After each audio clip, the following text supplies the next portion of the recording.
שמפניה. שומעים אותנו. כן, לא נורא.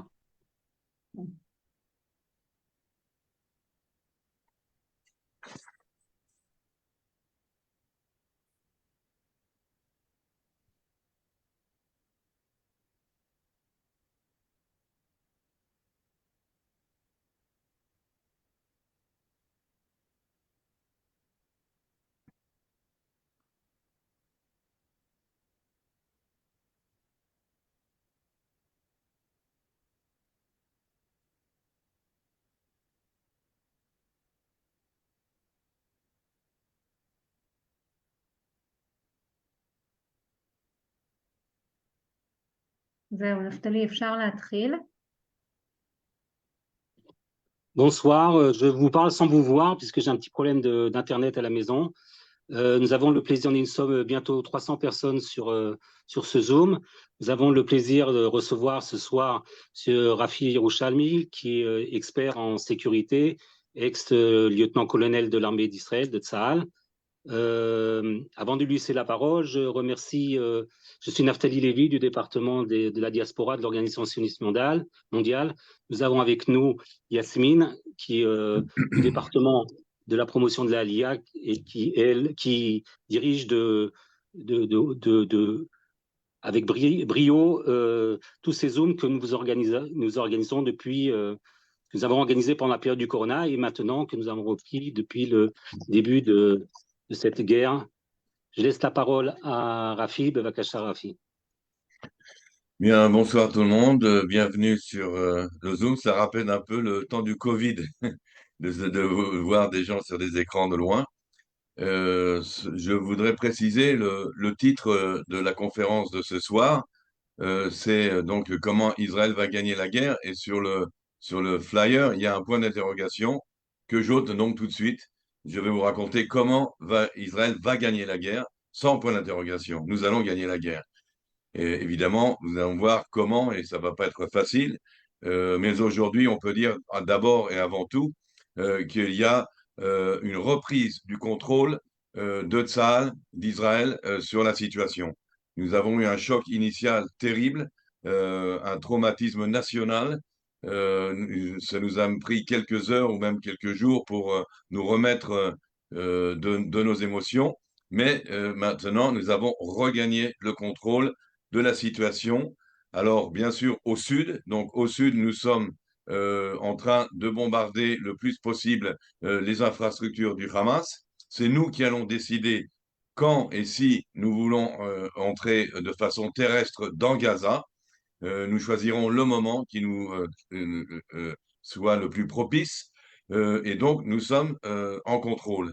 Au centre, vous remarquerez qu'il y a eu pratiquement pas d'attentats venant de Judée-Samarie contre les gens des implantations ou à l'intérieur d'Israël. Et ce n'est pas pour manque d'essayer, je peux vous l'assurer. Toutes les nuits, il y a des dizaines, je le dis bien, de terroristes qui sont arrêtés, parfois éliminés, mais dans l'ensemble, ils sont arrêtés par les forces de sécurité israéliennes. Depuis le début de l'opération, il y en a plusieurs centaines qui ont été arrêtés. Et donc un contrôle pour l'instant presque absolu sur la Judée-Samarie qui permet donc au front sud d'être plus libre dans ses actions. Et puis il y a bien sûr le front nord. Et là, dans le front nord, c'est pas la même situation car le front nord, nous nous attendions à des problèmes. Au front sud, il y a eu une sorte de défaillance, de laxisme, d'erreur d'interprétation des signaux. Mais au nord, non. Au nord, nous avons cette menace du Hezbollah. Il y a eu durant les derniers mois plein d'entraînements de Tsahal, de manœuvres envisageant tous les scénarios possibles et imaginables. Et donc, le Nord, en tous les cas, n'aura pas non plus d'effet de surprise puisque nous sommes prêts. Et donc, maintenant, on peut le dire véritablement, en plein contrôle. Il y a la capacité militaire. Les plans d'opération ont reçu les autorisations des généraux. Et maintenant, il y a donc le politique qui doit décider si et quand nous entrons, et là qui dépend bien sûr, cette fois-ci un petit peu des Américains. Mais avant de parler des Américains, il faut parler d'un troisième front, car nous avons parlé du sud, du nord, du centre, mais il y a le grand front, le front intérieur qui, lui, s'est mobilisé peut-être même plus vite que l'armée au sud, hein. c'est tout de suite que la population israélienne s'est mobilisée, malgré le traumatisme, malgré le choc, dès le départ, dès les premières heures, il y a eu un mouvement de solidarité incroyable. Cette solidarité continue dans la douleur, évidemment, puisque nous pensons à nos otages. Mais le front intérieur, lui, est costaud. Il est derrière les soldats, il est derrière tout le peuple d'Israël et même aussi tout le peuple juif, car aujourd'hui, nous sommes tous dans le même combat face à un même ennemi, qui est en fait un ennemi global qui peut frapper n'importe où, même dans un lycée à Arras.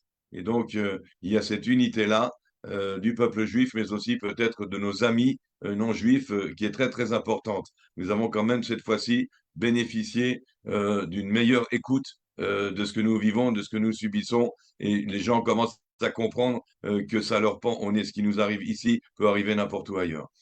Alors, donc, nous avons, pour gagner cette guerre, ce front intérieur va être extrêmement important car les soldats savent qu'à l'arrière, tout est fait, tout est organisé pour les soutenir et pour que le pays tienne. Ils savent que leurs familles sont en sécurité. Ils savent que les citoyens israéliens obéissent au doigt et à l'œil aux consignes du commandement du front intérieur, hein. Ça veut dire, même les petits-enfants savent ce qu'il faut faire quand il y a une alerte au missile. Euh, et jusqu'aux plus grands. Et les Israéliens savent ce qu'il faut faire. Et donc, on peut compter sur cela. Donc, les Américains, eux, c'est la grande surprise de cette guerre.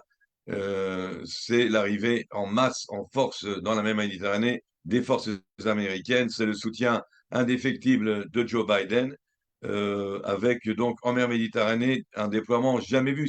C'est du jamais vu parce qu'il y a deux porte-avions à la fois, le Eisenhower et le Gerald Ford, qui sont en Méditerranée, deux à la fois, donc abandonnent d'autres théâtres d'opération pour venir en mer Méditerranée. Alors vous pensez bien, les porte-avions ne se déplacent pas tout seuls, hein. Ils viennent avec une grosse escorte de destroyers, de corvettes. Ils sont accompagnés de beaucoup de bateaux. Et pour l'instant, ce qui est important, c'est que ces bateaux sont équipés de missiles de défense anti-aérienne. Ils vont nous aider à nous protéger, le cas échéant, des missiles du Hezbollah ou même de l'Iran. Ils ont un système, dès les premiers jours, quand ils sont arrivés, un système très efficace donc de missiles. Ça ressemble un petit peu aux Patriotes ou aux dômes de fer pour déjouer les missiles qui pourraient être tirés sur Israël. Aujourd'hui, sont arrivés en mer Méditerranée d'autres bateaux équipés d'un autre système qui, lui, peut viser des missiles balistiques en dehors de l'atmosphère. Ça veut dire donc des missiles vraiment à longue portée que pourraient éventuellement tirer les Iraniens. Un signal aussi très très important, un des bateaux, peut-être pas le plus grand, mais le plus important, c'est le Mount Whitney. Le Mount Whitney, c'est le bateau de commande et contrôle de la flotte américaine. Ça veut dire que s'il est là, c'est vraiment, vraiment sérieux, car c'est le bateau, c'est le quartier général, si vous voulez, flottant de la marine américaine. Les Américains, pour l'instant, et nous aussi, sommes en stand-by, hein. On attend, on essaye de laisser une dernière chance aux voies diplomatiques et autres pour sauver les otages. Car maintenant, la priorité, avant de gagner cette guerre, avant de passer à l'offensive, c'est de voir qu'on puisse faire le maximum pour sauver les otages. Je rappelle qu'il y en a 212 maintenant de recensés. 212 familles israéliennes ont été prévenues de ce que des membres de la famille étaient détenus en otage. Le problème, c'est qu'ils sont dispersés dans plusieurs endroits de Gaza, sûrement dans des tunnels, et qu'en plus, on estime qu'il n'y en a que 70 à 75% aux mains du Hamas. Donc le Hamas, lorsqu'on parle avec eux, on parle en fait d'essayer de sauver seulement 75% des otages, car le reste sont détenus d'abord par le djihad islamique, qui lui a son propre agenda et ses propres revendications, mais aussi par des toutes petites factions salafistes, intégristes, affiliées à Daesh ou à Al-Qaïda, et ça c'est le plus horrible à mon sens, par des gens privés de Gaza. Car le 7 octobre, lorsque 2500 terroristes ont pénétré le sud d'Israël pour perpétrer les horreurs qu'ils ont perpétrées, certains habitants de Gaza sont venus de leur propre chef participer à ces massacres, et certains auraient donc kidnappé des Israéliens aussi et les détiendraient chez eux à la maison. Et là, évidemment, personne n'a de contrôle sur eux. Alors, que fait-on maintenant pour les otages? Alors, on a bien sûr parlé de la voie diplomatique. On a eu cette femme et sa fille qui ont été libérées hier parce qu'ils avaient la double nationalité. Donc, il est évident que les Américains sont très, très actifs.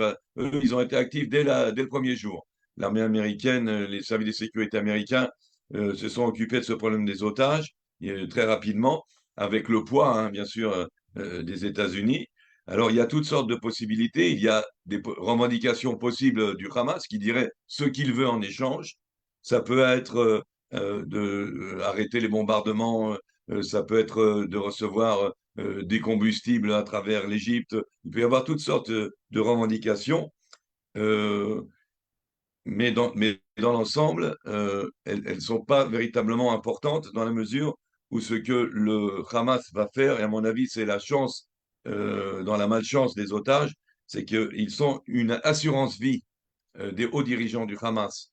Les hauts dirigeants du Hamas vont les garder sains et saufs parce qu'ils sont le dernier rempart de défense pour eux. Si Tzahal et les agents du Shin Bet s'approchent de trop de leur bunker et vont les capturer ou les éliminer, ils pourront dire, ben non, pour sauver leur peau, ils vont dire, regardez, laissez-nous partir, laissez-nous la vie sauve, nous irons en Égypte et en échange, on vous donne les otages. Donc cette assurance vie-là me permet d'espérer que beaucoup de ces otages vont être préservés. Malheureusement, s'ils sont détenus dans les tunnels et que nous bombardons ces tunnels, il se peut que certains meurent dans les attaques de Tsahal. Les méthodes maintenant qui sont appliquées, c'est que nous avons de plus en plus d'informations. Donc, plus on attend pour attaquer, plus on a le temps de recueillir des informations quant aux otages. Les interrogatoires des terroristes capturés lors du 7 octobre et des jours qui suivent, les interrogatoires sont menés par le Shin Bet et on obtient de là beaucoup, beaucoup d'informations sur le plan opérationnel, mais aussi sur les otages, qui les a emmenés, vers où seraient-ils partis, etc. On a aussi leur téléphone portable, ceux qu'on a capturés, ceux qui sont tombés des jeeps avec lesquels ils étaient venus. Donc on peut également analyser ces téléphones portables alors ça c'est très important et très spécial, mais grâce au mouvement de population, c'est-à-dire l'évacuation des Palestiniens du nord vers le sud, il y a énormément de chaos dans Gaza des mouvements de population, des voitures, des gens qui vont à droite, à gauche, ce qui facilite énormément l'entrée sur le terrain de nos agents secrets infiltrés. Nous pouvons infiltrer des agents dans Gaza. Ces agents circulent librement et parlent à tout le monde, demandent des renseignements dans un quartier. Est-ce qu'ils ont vu, est-ce qu'ils n'ont pas? Ils savent, ils ont des méthodes, bien sûr, pour poser des questions, l'air de rien, et pour obtenir des renseignements. Euh, Nous exploitons à fond notre supériorité technologique avec l'Internet de toutes les choses. Hein. L'Internet de toutes les choses, c'est non seulement on peut espionner des ordinateurs, mais on peut espionner à travers les systèmes électroniques, même d'une machine à laver ou d'une télévision. On peut arriver à pénétrer les systèmes informatiques. Et puis, nous avons des indicateurs sur place, donc des agents à nous, mais il y a des indicateurs sur place qui sont en majorité des membres de l'opposition, des Gazaouis, des Palestiniens, mais qui sont contre le Hamas, qui sont de l'opposition et qui donc coopèrent avec Israël. Donc tout ça mis ensemble, avec la pression américaine, les Français, bien sûr, les Anglais, tous ceux qui ont des citoyens de double nationalité en otage vont intervenir. Il faut donc sans s'étendre plus, laisser sa chance à cette voie diplomatique avant d'entamer les combats. Alors les combats, c'est évidemment la grande question, c'est si et quand Tsahal va rentrer de façon terrestre dans Gaza. Ce que tout le monde redoute, tout le monde le veut parce qu'on veut, l'objectif c'est de annihiler une fois pour toutes le Hamas, le détruire, mais c'est un objectif très ambitieux et très dangereux. Et donc tout le monde redoute, mais le peuple israélien aujourd'hui est prêt à ses sacrifices, prêt à prendre ses risques. Euh, pour en finir une fois pour toutes. Et donc, ces otages que nous avons maintenant à Gaza bien, doivent être les derniers otages. Il n'y en aura plus d'autres. On n'attrapera plus comme ça des Israéliens. Les gens qui vont décéder durant cette guerre doivent être les derniers qui perdent leur vie face au Hamas. Donc, il faut en finir. Tant qu'on attend, c'est extrêmement difficile parce que les soldats et les officiers d'Israël meurent d'envie d'aller venger nos morts et de rentrer dans Gaza et de tuer ces terroristes. Alors c'est difficile pour eux, ils rongent leur frein, mais en attendant, cela leur permet de s'entraîner, car ce qui va se passer dans l'attaque terrestre qui aura lieu, si elle a lieu, est absolument inédit. C'est un scénario pour surprendre les gens du Hamas qui se basent sur ce qu'ils croient savoir des tactiques de Tsahal. Et donc, il faut les entraîner à ça, parce qu'ils ont été entraînés pour des tactiques plus conventionnelles. Là, il y a un effet de surprise, il y a des choses qui vont se passer qui n'ont jamais eu lieu hors de la boîte. Et donc, ils doivent s'entraîner et ce délai, si vous voulez, leur donne le temps de s'entraîner, de se préparer, de récupérer la logistique. Il y avait au début des manques, même de gilets pare-balles ou de casques qui maintenant sont arrivés. Entre-temps, on continue à ramasser du renseignement, beaucoup de renseignements. Nos drones, nos satellites ramassent des renseignements. Entre-temps aussi, c'est une guerre des nerfs. Parce que de l'autre côté, les gars du Hamas, surtout ceux qui sont dans les tunnels, ne savent pas ce qui se passe. Ils se demandent quand ils vont être attaqués. Ils se préparent, bien sûr, mais les heures qui passent travaillent sur leurs nerfs, les fatiguent nerveusement. Et donc, c'est pas plus mal que d'avoir cette guerre des nerfs. Plus, au fur et à mesure que les jours passent, le blocus a son effet. Il y a de moins en moins d'électricité, de moins en moins de combustible, de pétrole.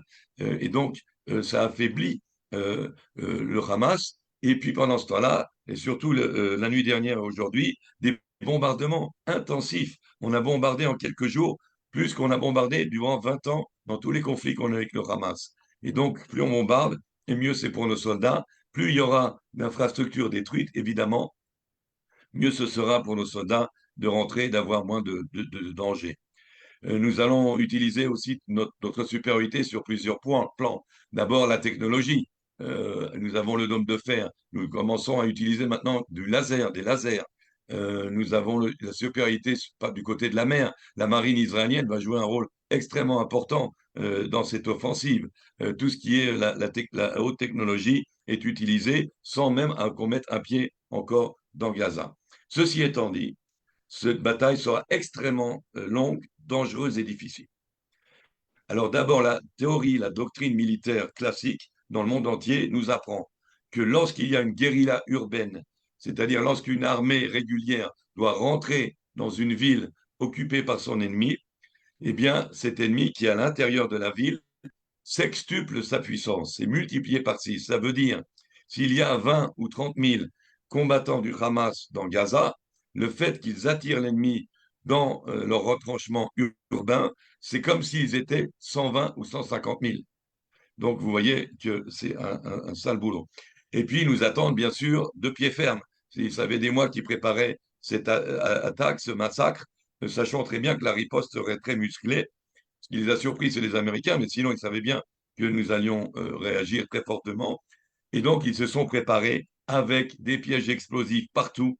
À mon avis, chaque poignée de porte que vous allez tenter d'ouvrir pourrait être piégée. Des tireurs embusqués sur les toits, dans les ruines. Et puis surtout, le bouclier humain, le fameux bouclier humain, de mettre des populations civiles partout ou en dessous les dirigeants et les chefs du Hamas se cachent, ce qui rend extrêmement difficile l'action. Pour cela, en face, nous avons pas mal d'outils. Nous avons d'abord des chiens qui sont dressés pour repérer des explosifs, pour sentir des matières chimiques. Nous avons des mini-drones, des tout petits drones qui peuvent pénétrer dans des immeubles ou dans les tunnels pour voir ce qui s'y passe. Nous avons des bulldozers blindés, des bulldozers très costauds qui peuvent déblayer le terrain. Et même s'il y a une mine, le bulldozer, lui, est protégé tellement il est blindé. Nous avons des robots démineurs. Au lieu d'envoyer un démineur humain, il y en aura. Malheureusement, ils seront obligés de faire ce boulot du corps du génie. Mais nous avons aussi des robots qui savent faire exploser ou déminer des mines. Et puis nous avons ce qu'on appelle les munitions intelligentes. Il y a aujourd'hui, je ne m'étendrai pas, mais les Américains, entre autres, nous en ont fourni beaucoup. Ce sont des munitions spéciales justement pour la guerre urbaine car un des grands problèmes, évidemment, que nous allons affronter, ce sont les tunnels, ce qu'on appelle le métro, hein. Il y a sous Gaza un deuxième Gaza, souterrain, et c'est là que se terrent les principaux dirigeants, les chefs. Et là, évidemment, il va être extrêmement difficile de s'en occuper. J'espère, je prie que l'armée n'envoie pas nos soldats dans des tunnels trop tôt. Il y a d'autres façons de s'en occuper. Il faut d'abord asphyxier ceux qui s'y trouvent. Tous les tunnels ont des bouches d'air, des bouches d'aération. Il faut trouver ces bouches d'aération, les fermer, tout simplement qu'il n'ait plus d'air, qu'il n'ait plus d'eau, mais ils ont malheureusement des réserves. Injecter dans les tunnels ou par ces bouches d'aération des gaz, tout simplement pour tuer ceux qui sont dans les tunnels, comme des rats, hein, tout simplement, dératisés avant d'entrer. On a même envisagé, mais les Égyptiens avaient fait cela par le passé, de les inonder, car Gaza est au niveau de la mer, même un peu en dessous. On pourrait aussi inonder les tunnels. Mais il faut d'abord les trouver, évidemment, les détruire. Une chose est certaine, Tsahal, je m'excuse, je prends un verre d'eau parce que comme je suis tout le temps à la télé et tout ça, j'ai plus de voix. Voilà, ça va un petit peu mieux. Et donc, l'eau, ça marche. Il faut donc un scénario d'offensive qui sorte de la boîte, qui surprenne l'ennemi, avec un clash initial, un choc initial très très puissant. La plupart des guerres sont en général gagnées dès la première bataille. C'est-à-dire, c'est très décisif l'entrée en jeu. Là, il faut un choc puissant. Ce choc puissant peut aussi avoir comme effet que beaucoup de terroristes déposent les armes. Nous avons affaire à 20 ou 30 000 terroristes, mais parmi eux, beaucoup de lâches. Les gens qui ont perpétré ces massacres dans le sud d'Israël étaient des lâches. Ils se sont attaqués à des gens sans défense, à des femmes, à des enfants. Quand ils auront les soldats, surtout des troupes d'élite de Tsahal, en face d'eux, il y en a beaucoup qui vont faire dans leurs culottes. Beaucoup. Et donc, on compte sur ce choc initial pour les terroriser, pour leur faire peur. Et ils déposeront les armes. Et à ce moment-là, soit ils s'enfuiront vers le sud, se mêlant à la population civile vers les zones humanitaires, mais tant mieux qu'ils s'en aillent. Ça fera moins de combattants ici, ils s'en vont, c'est sans leurs armes. Ou alors, ils vont se rendre à Tsahal, car voyant les troupes avancer, voyant qu'ils ne peuvent pas gagner, ils vont se rendre, car eux au moins savent que s'ils sont nos prisonniers, ils seront bien traités et même risquent d'être échangés un jour dans un quelconque accord de cessez-le-feu ou autre. Donc ça pourrait décourager beaucoup. La première chose qu'il va falloir faire sur le plan stratégique, dans cette entrée dans Gaza, c'est de couper Gaza en deux. Ça, on l'a toujours fait, nord-sud. Ça coupait la chaîne de commandement du Hamas, la chaîne de communication, et donc d'isoler des zones dans Gaza. D'abord couper nord-sud, et ensuite isoler les quartiers. Et travailler quartier par quartier, sécuriser chaque quartier. Une fois qu'on est sûr qu'on a bien tout nettoyé, avancer au quartier suivant, la tactique variant selon les quartiers, parce qu'on ne fait pas la guerre de la même façon dans une zone industrielle que dans une zone résidentielle, etc. Je rappelle qu'il y a des zones résidentielles à Gaza, hein, avec des villas et des piscines. Ce n'est pas toujours les camps de réfugiés qu'on vous montre. Donc, il va falloir faire toute cette stratégie qui est prête, à laquelle ça s'est entraîné. Et donc, je suis confiant que si et quand nous allons entrer, et nous allons choisir le moment le plus propice pour entrer, il y aura des moments spécifiques où l'impact sera plus fort, et enfin pouvoir commencer le long et dur travail de la destruction totale du Hamas, du djihad islamique. Au centre, je ne vais pas m'étendre beaucoup parce que je voudrais laisser le temps après de quelques questions. Donc, au centre, je l'ai dit, contrôle pour l'instant fantastique. Alors, moi, je suis vraiment surpris qu'on arrive à contrôler car la Judée-Samarie, des endroits comme Jenin, comme Naplouse, vous doutez bien que le Hamas a réveillé toutes les cellules dormantes qui s'y trouvent, et le djihad islamique, et que d'autres Palestiniens de toutes sortes, de tout poil, vont vouloir entrer dans la danse et perpétrer d'autres massacres. Car ce qu'on a appris, c'est que les cellules qu'on a arrêtées ou éliminées ces derniers jours préparaient non pas l'attentat habituel, je m'explose au milieu de la rue Dizengoff, Non, non, ils veulent retourner soit dans une implantation, soit dans un village d'Israël et refaire des massacres. Ces atrocités qui nous ont au moins rapporté une certaine sympathie dans le monde, eh bien, ils veulent continuer à les perpétrer. Ça montre à quel point ils sont aveuglés par leur fanatisme, par leur haine. Il n'y a absolument aucun espoir avec ces gens-là. La seule façon, c'est de les exterminer comme de la vermine. Et donc, le centre, je vous le dis, fait un excellent travail. Et en fin de compte, ça a été une occasion. On traînait un petit peu avec le centre, il y avait des attentats, on rentrait, on sortait. Là, du coup, on est en train de faire une immense rafle, un immense coup de filet. Alors reste le nord, avec la grande question, le Hezbollah va-t-il entrer dans la danse ou non? Question qui reste posée, car Nasser Nasrallah, je ne suis même pas sûr que lui-même a décidé. Il observe de très près tout ce qui se passe. D'un côté, il voit bien qu'il n'a pas l'effet de surprise, que ça l'attend. D'un autre côté, il voit aussi les Américains auxquels il ne s'attendait pas, hein. Il est le premier surpris à cette puissance américaine sur le littoral du Liban, hein. Ils sont là, ils sont sur lui.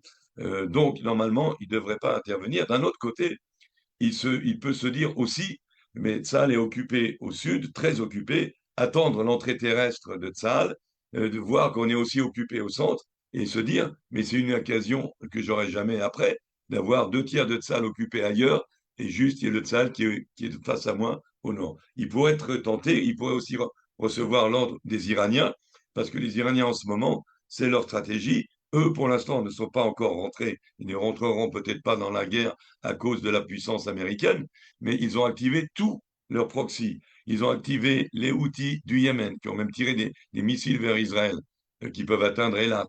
Ils ont activé, bien sûr, le Hamas, le djihad islamique. Ils ont activé les milices chiites qui sont en Syrie. Ils ont même fait venir des milices chiites pro-iraniennes de l'Irak. Ils les ont amenés en Syrie. Ils tentent par avion d'amener du matériel, des conseillers militaires.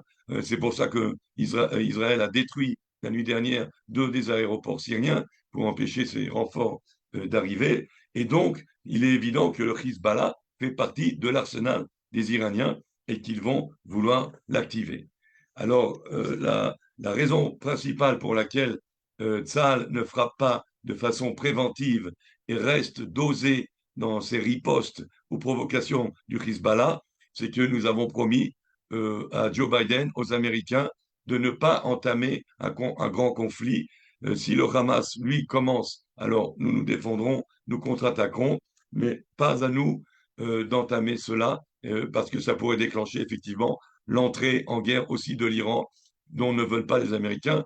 N'oublions pas que les Américains ne sont pas là que pour nos beaux yeux, ils le sont, car Joe Biden est sincèrement un ami d'Israël, mais ils le sont aussi pour leurs intérêts à eux, les intérêts américains, et c'est la stabilité au Proche-Orient. Ils ne veulent pas d'un chaos au Proche-Orient qui pourrait profiter aux Russes, aux Chinois. Ils veulent à tout prix éviter que le conflit, si vous voulez, s'étende à d'autres zones. Et donc nous demandent, et vu l'aide qu'ils sont en train de nous apporter, nous ne pouvons qu'accepter de rester un petit peu de retenue. N'oublions pas que en dehors de leur présence, qui est un signal fort, ils nous donnent énormément de matériel, de soutien logistique. Ils vont nous donner encore des batteries de dômes de fer et beaucoup d'autres équipements, parmi lesquels certains que nous voulions acheter, mais que les Américains ne voulaient pas nous vendre parce que c'est encore un peu secret. Eh bien, ils ont levé ce secret et vont nous aider donc à nous défendre sur toute la ligne, ce qui est quand même un miracle un petit peu inespéré, plus cette sympathie, compassion, pour l'instant, d'une certaine partie de l'opinion internationale. Et je voudrais terminer sur le dernier front du combat du peuple juif contre l'obscurantisme et l'antisémitisme. Ben, c'est vous. Vous, les citoyens juifs de France, la communauté juive de France et les communautés juives de l'étranger, vous êtes aussi une armée, vous êtes aussi dans un combat, dans une lutte désagréable, frustrante contre la désinformation. Certains médias français, en validant les mensonges des terroristes, eh bien, légitiment leurs actions. C'est véritablement au bord de la complicité du crime. C'est vraiment criminel de soutenir de cette façon-là la propagande terroriste, d'autant plus que cette propagande est dangereuse. elle est une incitation à la haine. Elle peut mener à des actes physiques, à des attentats. Donc, vigilance, courage. J'admire, par exemple, ce soir, il y a une manifestation devant le Quai d'Orsay en soutien aux otages de la communauté juive de France, qui j'espère sera rejointe par les amis non juifs français d'Israël. Et donc, ça demande beaucoup de courage parce que c'est quand même dangereux. Alors, il y a la police, il y a les CRS pour les protéger, bien sûr. Il y a dans ceux qui vous écoutent un ami à moi qui est un commandant divisionnaire des CRS. Et donc, ils vont être protégés, mais c'est quand même courageux, si vous voulez, de manifester pour Israël à un moment où tellement de gens animés de haine aveugle nous veulent du mal. Donc, je, je ne peux que vous remercier de votre courage. Je sais que vous soutenez Israël à fond, c'est pour ça que vous êtes là à m'écouter ce soir. Et nous vous soutenons aussi. Nous sommes un seul et même peuple. Nous sommes unis. Nous allons vaincre. Nous allons gagner la guerre. Et de fait de savoir que nous avons les Juifs du monde entier avec nous, nous aide beaucoup. Et je voulais juste vous rappeler la seule chose que je puis faire pour contribuer à votre combat, c'est vous rappeler donc ce manuelbleu.com. Voyez, vous tapez ça sur votre téléphone, sur votre ordinateur. C'est tout simple, manuelbleu.com, même pas besoin de www. Et vous tombez sur un site entièrement gratuit, libre de droit. Vous pouvez le télécharger, l'imprimer, envoyer ça aux copains, ce que vous voulez. C'est entièrement gratuit. Et dans ce manuel bleu contre l'antisémitisme et la désinformation, vous avez d'abord des arguments de base, des principes historiques, des faits historiques irréfutables. Il n'y a rien de politisé. Tout a été vérifié par des experts. Donc des faits historiques et politiques qui vous permettent de mieux parler de la situation, des conseils, des tuyaux pour lutter contre la désinformation, comment s'adresser aux journaux, que leur dire, etc. Et aussi même des conseils juridiques pour le cas où vous seriez victime d'un incident antisémite oral ou physique. Donc, manuelbleu.com, en un seul mot, Manuel Bleu, ce petit outil donc, que je vous donne pour vous aider à affronter. Et voilà, je vous remercie de m'avoir écouté. Et nous allons gagner cette guerre, c'est sûr. Ça va être très dur, très long. Nous aurons encore des pertes de vie humaines. Le peuple juif a l'habitude de souffrir. Le peuple juif a l'habitude de ces moments horribles et difficiles que peu d'autres peuples ont connus. Mais le peuple juif est là, il sera là, il survit à chaque fois, il survivra, il pensera ses blessures et il ira de l'avant. Et la communauté juive de France va demeurer ce qu'elle est, une communauté florissante, et Israël, un pays qui est un exemple pour le monde entier d'avancée médicale, d'avancée technologique, et on l'espère par le futur d'avancée aussi démocratique et politique. Et j'espère que nous aurons, après cette guerre, plus de solidarité et qu'il y aura moins de débats et de controverses entre nous en Israël sur le plan au moins politique. Voilà, bon courage à nous tous et merci à Yasmine et à toute l'équipe Raphaël, de il y a pas mal de l'organisation. questions. Les micros Oui, sont fermés, donc ils ne peuvent pas poser des questions, ok. mais il y a pas mal de questions sur le chat. Donc si... Et tu peux vérifier, tu choisis Oui, parce que moi je ne vais pas arriver à très trier, je vois bien. qu'il y en a beaucoup. Attends, ouais, il y a énormément. Il y a énormément de questions. Attends. Je voulais juste, Yasmine, avant que tu lises les questions, juste rappeler à nos spectateurs très nombreux ce soir, puisque vous êtes près de 500 avec nous ce soir, et je remercie d'abord évidemment avant tout notre intervenant, Raphaël Yerouchalmi, de dire que nous ne dévoilons ce soir aucun secret d'État. Raphaël est un expert sécuritaire et militaire, et il sait parfaitement ce qu'il est en droit de dire et de ne pas dire. Il donne son opinion.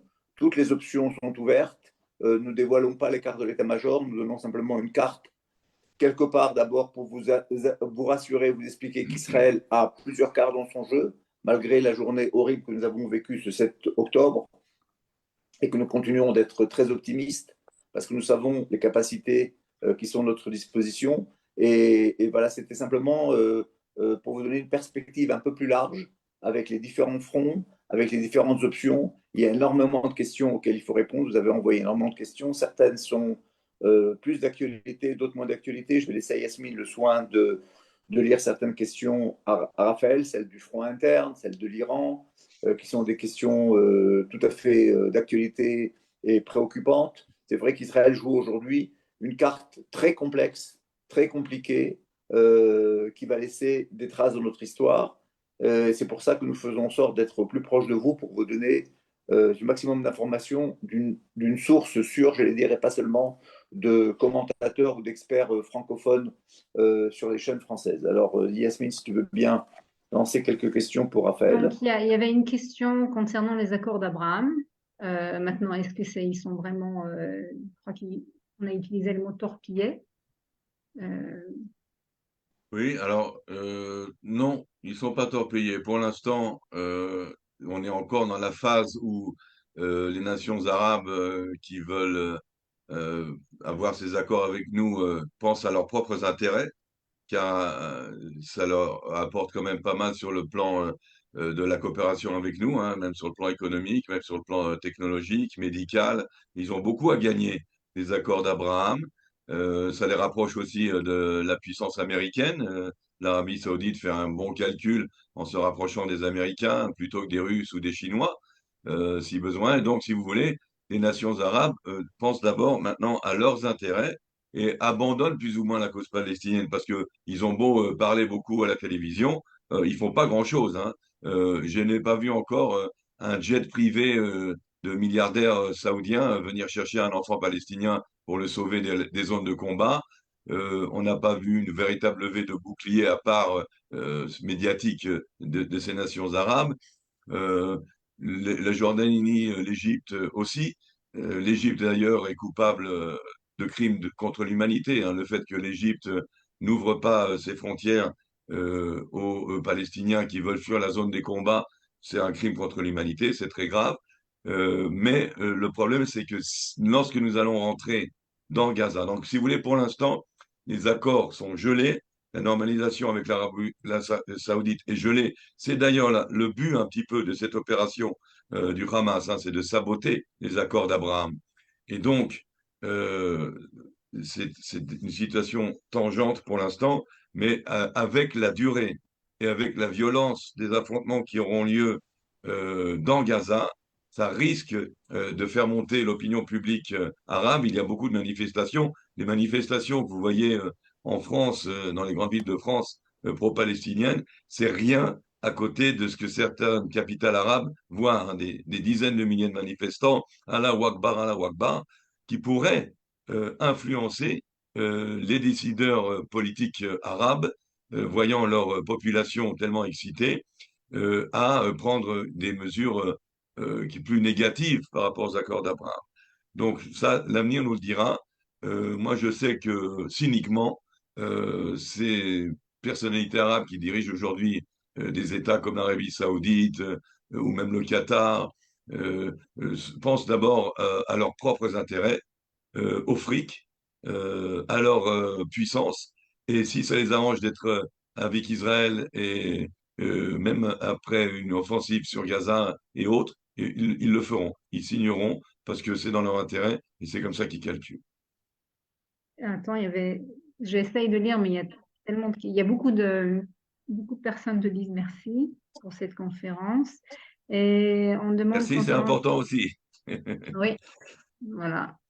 Et on demande concernant la visite de président Macron, est-ce que ça va être un atout pour la paix? Et attends. Bah, la visite du président Macron, c'est intéressant parce que avant-hier, j'ai eu une discussion en direct à la télévision avec un ancien membre de la DGSE et nous avons été bien d'accord tous les deux que le président Macron commet une erreur psychologique en ne venant pas, comme l'ont fait les Américains, les Anglais, les Italiens, en Israël, frapper du poing sur la table.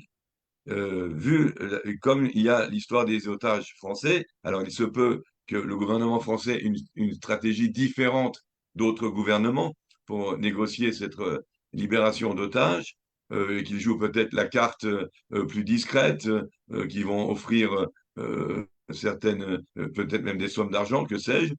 Donc le gouvernement français a peut-être sa propre stratégie. Mais d'après ce que j'ai pu comprendre, la DGSE aimerait bien passer un peu plus à l'action de façon plus concrète. Et je pense qu'il y a une mauvaise lecture de la mentalité des terroristes. Les terroristes, dès qu'ils voient un signe de faiblesse, ils l'interprètent comme quand ils voient une hésitation, ils l'interprètent comme un signe de faiblesse.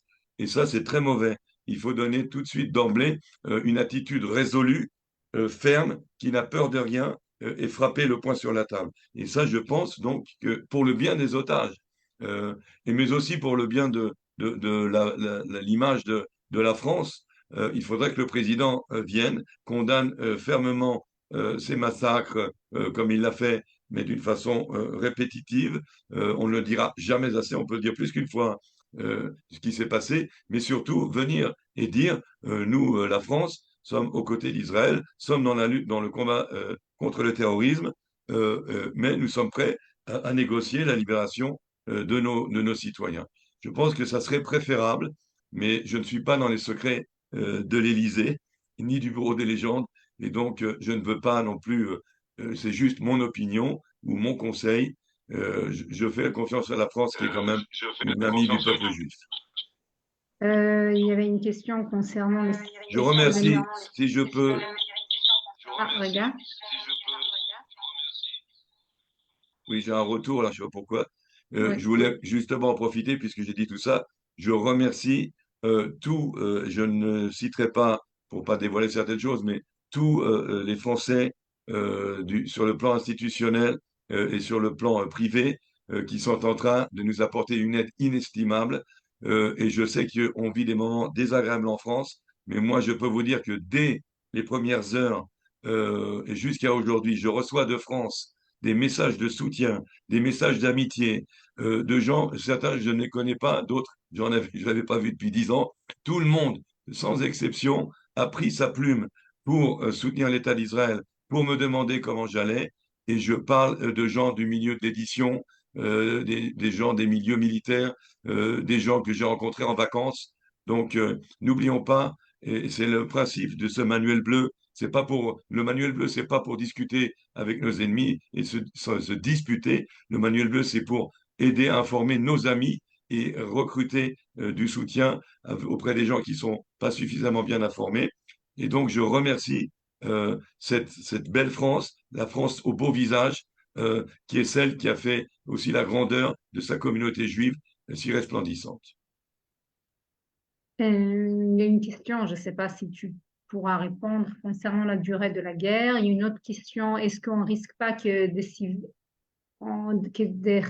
gens de Hamas s'infiltrent entre les civils qui sont en train de partir?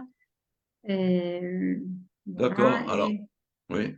Et une troisième et dernière, parce que sinon, parce que ça continue à venir, concernant les, je sais pas, c'est une question délicate, concernant les Arabes israéliens. Ok, alors la durée, personne ne sait. On sait comment ça commence, on ne sait pas comment ça finit. On pense être parti pour plusieurs semaines de durs combats. N'oublions pas qu'Israël n'a pas de profondeur stratégique, on le sait, c'est un tout petit pays. Il n'a pas de profondeur démocratique, ça veut dire nous avons 350 000 et plus de réservistes d'appelés. Ça dépeuple, si vous voulez, le pays, ce qui nous amène à la profondeur économique. Ça veut dire l'économie israélienne est plus ou moins stoppée. Combien de temps pourront tenir, nous, avec une économie qui marche plus? Les hôtels sont devenus des camps de réfugiés, hein, parce que nous aussi, hein, nous avons des réfugiés, pas seulement les Palestiniens. Et donc, ils ont été hébergés dans des hôtels. Il n'y a plus de place dans les hôtels. Il va falloir trouver d'autres solutions pour ces réfugiés. Il y a un problème donc économique. Et puis, n'oublions jamais aussi que nous sommes une démocratie et que chaque pas que nous faisons doit être autorisé par le gouvernement, alors que du côté des terroristes, ils font absolument ce qu'ils veulent dans la minute. Et donc, la durée est de donc, plusieurs semaines. On parle d'un minimum de 2 ou 3 mois. C'est le minimum dont on parlait même de plus. La question est de savoir quel est l'objectif. Quand savons-nous que nous avons atteint l'objectif? Quand saurons-nous que le Hamas ne peut plus renaître de ses cendres? Quels sont les symptômes? Euh, et donc, à ce moment-là, que faisons-nous le jour d'après? Comment préparons-nous notre sortie? L'entrée, on l'a compris, sortir maintenant. Comment sortons? Que fait-on? Est-ce qu'on met des casques bleus de l'ONU pour faire régner l'ordre? Est-ce qu'on remet l'autonomie palestinienne avec le gouvernement de Ramallah d'Abou Mazen en charge de Gaza, parce qu'il est certain que nous ne voulons pas rester là-bas. Donc, c'est des questions qui se posent. Par rapport aux civils et au fait, alors d'abord, nous voulons absolument épargner les civils innocents et les retirer des zones des combats, surtout évidemment les enfants. C'est pour ça que nous reprochons à l'Égypte et à la communauté internationale de ne pas faire leur travail, car la communauté internationale peut faire pression sur l'Égypte pour que tous ces gens puissent au moins temporairement se réfugier au Sinaï. Donc nous reprochons. Alors à la question de savoir si parmi ces réfugiés vont se cacher des gens du Hamas, bien sûr. Mais d'un autre côté, comme je l'ai dit tout à l'heure, ça fera des combattants en moins. Hein. Ici, s'ils viennent, ils ne pourront pas venir avec des armes, ils vont être contrôlés. Donc, surtout s'ils passent du côté égyptien. Donc, ça fait des combattants en moins. Et il est certain que des hauts dirigeants vont aussi essayer de s'enfuir. Mais nous les attendons dehors, nous les attendrons longtemps. Le Mossad est en ce moment même en train d'essayer d'éliminer les hauts dirigeants du Hamas qui résident au Qatar et ailleurs. Eh bien, lorsque certains essaieront de sortir de Gaza pour se réfugier, on les retrouvera et ça prendra le temps que ça prendra. Alors, s'ils s'enfuient maintenant, on va laisser faire, tant pis, il vaut mieux quand même qu'on ait les civils qui dégagent. Alors là, la situation à l'intérieur d'Israël, avec les Arabes israéliens, pour l'instant, il y a, bah, comme d'habitude, ça n'a pas changé, il y a toujours une frange extrémiste, pro-terroriste, qui est désolante, quoi, que nous avons. On avait eu ça l'année dernière. Il faut dire que de notre côté, on a aussi des gens qui sont un peu extrémistes. Dans l'ensemble, la population arabe d'Israël est calme. Elle observe les événements. Il est à regretter qu'il n'y a pas eu suffisamment de condamnations officielles venant du secteur arabe israélien à propos des massacres perpétrés contre leurs concitoyens juifs israéliens. D'ailleurs, parmi les victimes de ces massacres, il y a des musulmans, il y a des bédouins, et puis il y avait même des Thaïlandais et des Népalais. Donc et de ce fait, il y a un mouvement qui s'est créé dans le secteur arabe de soutien aux victimes, de soutien aux soldats de Tsahal, puisque dans Tsahal, il y a des combattants musulmans, arabes. Il y a des porte-paroles volontaires du secteur arabe qui parlent en arabe aux pays arabes pour faire de la hasbara. Donc, il y a les deux. Alors, on ne peut pas savoir dans quel pourcentage il y a cet appui du secteur arabe au combat que nous menons et dans quel pourcentage il y a les traîtres qui sont. Je peux vous assurer que moi, les citoyens musulmans que je croise, c'est à la pharmacie. Quand je vais de chez moi à I-24, je traverse Jaffa. Donc, tout se passe bien, je les connais, on se connaît. Euh, il y a un autre événement intéressant qui est vraiment spécial à mon avis, ce sont les ultra-orthodoxes juifs, les gens des yeshivas, des milliers se sont portés volontaires alors qu'ils sont par la loi soi-disant exempts du service militaire. Eh bien, beaucoup de jeunes des yeshivas ultra-orthodoxes d'Israël se sont portés volontaires pour rejoindre les soldats de Tsahal. 2000 déjà, malgré qu'ils n'ont pas d'entraînement. 2000 ont été pris déjà dans Tsahal. Et il y a donc cette prise de conscience des Juifs ultra-orthodoxes qui font partie de ce pays et qui doivent aussi porter le fardeau donc, de la guerre.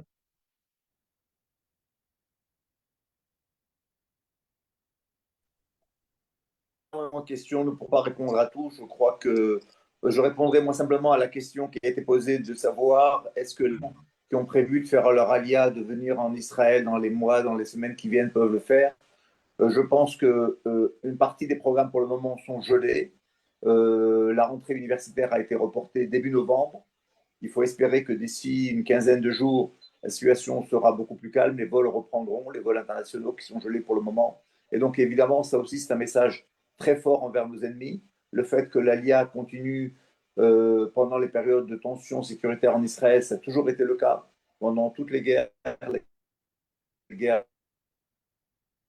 Golfe et la guerre du Golfe militaire de ces dernières années. Je crois que la France est très bien placée là-dessus, et la communauté juive de France. Donc évidemment, en aucun cas annuler des projets d'Aléo, des projets de venir et rejoindre l'appartement qu'on a acquis à Tel Aviv ou ailleurs. Il faut simplement attendre encore, je pense, quelques jours, peut-être quelques semaines, une ou deux, dans l'espoir que ce que nous a expliqué Raphaël ce soir.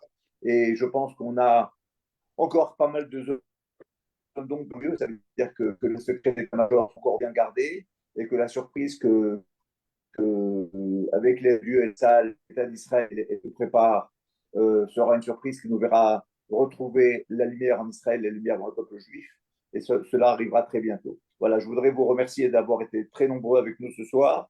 Remercier notre intervenant que nous connaissons déjà, Raphaël Yerushalmi, expert en affaires sécuritaires et affaires militaires, qui a accepté de nous donner cette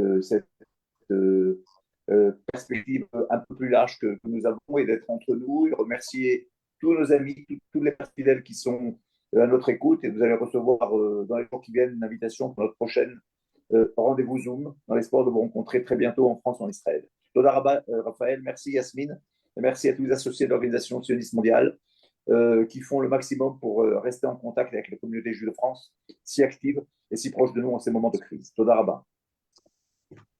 תודה רבה, רפאל. ביי, שבוע טוב, ובשורות טובות Shavuot tov, לכולנו. תודה. תודה. להתראות.